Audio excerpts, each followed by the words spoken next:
नमस्कार, मी साक्षी आणि येस मराठी न्यूजमध्ये आपलं स्वागत।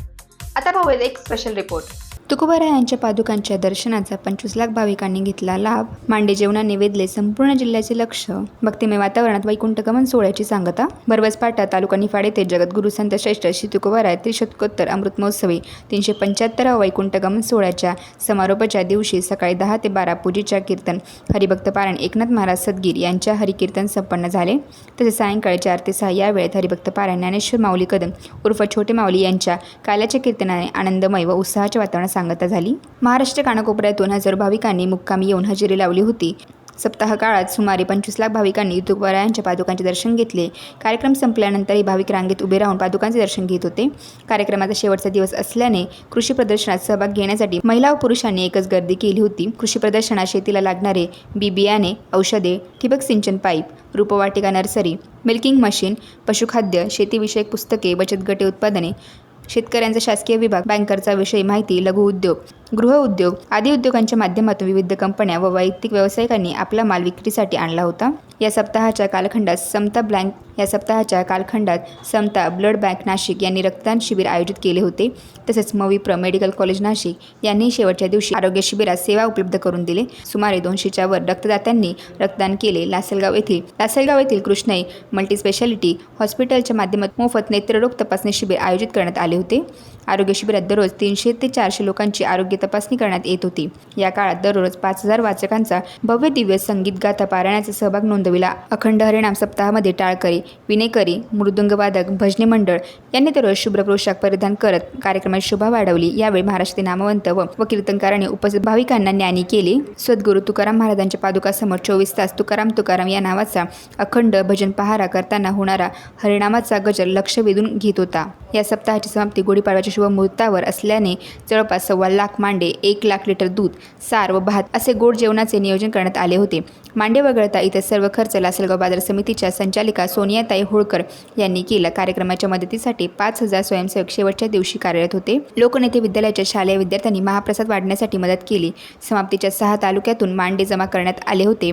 समारोपाच्या काल्याच्या कीर्तनात गुरुवर्य हरिभक्त पारायण ज्ञानेश्वर माऊली कदम उर्फ छोटे माऊली यांनी देणगीदार, शेतकरी, वारकरी, स्वयंसेवी संस्था, सहभागी झालेले स्वयंसेवक, कीर्तन सेवा देणारे कीर्तनकार, 3-4 महिन्यापासून कामाच्या यशस्वीतेसाठी अहोरात्र झटणारे पंचक्रोशीतील स्वयंसेवक, सामाजिक, शैक्षणिक, राजकीय, धार्मिक क्षेत्रातील मान्यवर, पोलीस प्रशासन व पत्रकार बांधव यांचे विशेष आभार मानले। या सोहळ्याच्या सांगता प्रसंगी केंद्रीय आरोग्य राज्यमंत्री नामदार भारतीताई पवार, अन्न नागरी पुरवठा मंत्री नामदार छगन भुजबळ, आमदार आशुतोष काळे, माजी जिल्हा परिषद सदस्य DK नाना जगताप, अमृताताई पवार, मुंबई कृषी उत्पन्न बाजार समिती संचालक जयदत्त होळकर, शिवसेना नेते कुणाल दराडे, लासलगाव बाजार समिती माजी सभापती सुवर्णाताई जगताप, सौ तनुजाताई घोलप, संजय होळकर आदी मान्यवर उपस्थित होते।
काय सर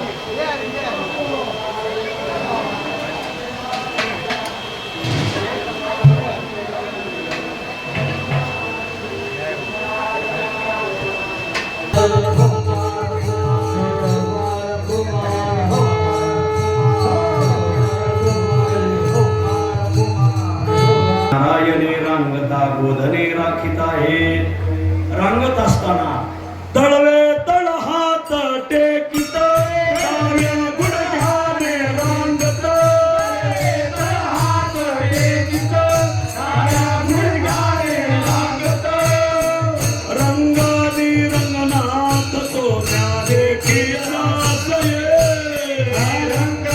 ग्रामस्थ तालुका चांदवड 1,31,000. मरळगोई खुर्द 1,25,000. जरा बुद्रुकच सरस भरली. बर येरळगाव एकम दशम शतम सहस्रम दसहस्रम 44,000. हनुमाननगर 1,00,000. धारणगाव वीर 2,10,000. धुळगाव 1,55,000. कुंभारी 55,000. नेवरगाव 1,98,000.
दुर्जनांच्या भारातून तुला मुक्त करी म्हणून पहिले देवाने हात टेकवले.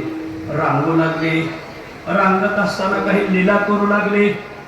लीला करत असताना कंसाने भगवंताला मारण्यासाठी अनेक राक्षस पाठवले. देवाने त्यांना मारायचा सपाटा लावला. बाळपणी रेठा रगडीला दाढे मारियले गाढे काग बग रेठा मारले बाळपणी अवघी दैत्य खाली बुडविले. कंस म्हणता आक्रमण बंद. ज्याला पाठवावं भगवंत त्याला मारून टाकतो. मग आपण आपल्या गाड्याला तालीम देऊ. कंस लागला तालीम करायला तर देव म्हणजे आपणही तालीम. मग भगवंताने या भारतात पहिली संघटना स्थापन केली गोपाळांची.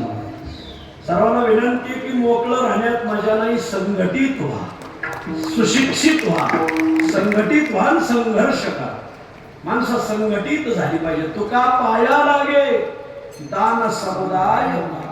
तुमच्या पाया पडून सांगतो की विभक्त राहू नका, एक संघ राहा. ज्यावेळेस जगज्जेता सिकंदर भारताच्या दिशेने निघाला तर भारतामध्ये 54-55 प्रकारचा भारत खंड झाला. या संपूर्ण भारताला अखंड बांधण्याचं स्वप्न आर्य चाणक्याने बांधलं. भारत अखंड राहिला तर कोणाशी लढू शकतो. भारत अखंड राहायला पाहिजे. आणि मग भगवंताने पहिली संघटना स्थापन केली. आपण संघटना स्थापन करून दैत्यांशी युद्ध करू. मग भगवंताने गोपाळांकडे पाहिलं, का रे तुम्ही असे वाळून का गेले? घरी दूध दही तूप लोणी होत नाही का? भगवंत गोपाळ म्हणजे देवा होतो, पण आई मथुरेला विकायला नाही. आणि मग तुम्हाला म्हणजे आम्हाला हार सावळ्या बोलवली. आम्हाला घरी ताकाचे सर्व. देवा आमच्या वाट्याला ताक आला. कमाल झाली. धरण उशाला आणि कोरड घाशाला आपलं असून आपल्याला भेटेना. मग भगवंताने निर्णय केला राज्यबंदी. राज्याचा माल राज्याबाहेर जाऊ द्यायचा नाही. गोपिका बाजाराला चालल्या का देवाने अडवायच्या. गोरस घेऊनी साते निघाल्या गवळ. गोरस घेऊनी साते निघाल्या गवळ. कृष्णाची करणी काय करीते.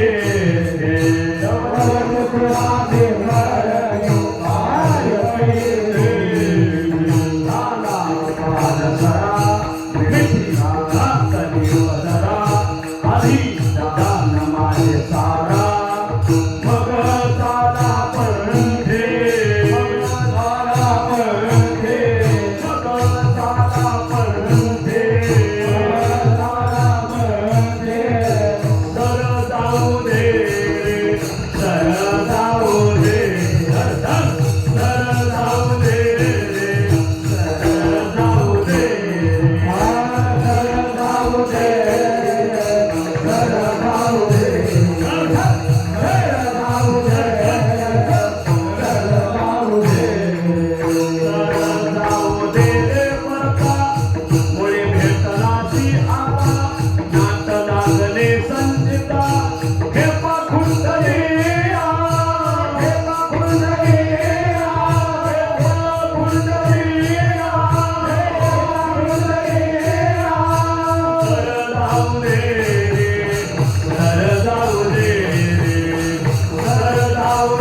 अशाच प्रकारच्या ताज्या घडामोडींसाठी येस मराठी न्यूज यूट्यूब चॅनलला शेअर करा, सबस्क्राईब करा, लाईक करा आणि पाहत राहा येस मराठी न्यूज.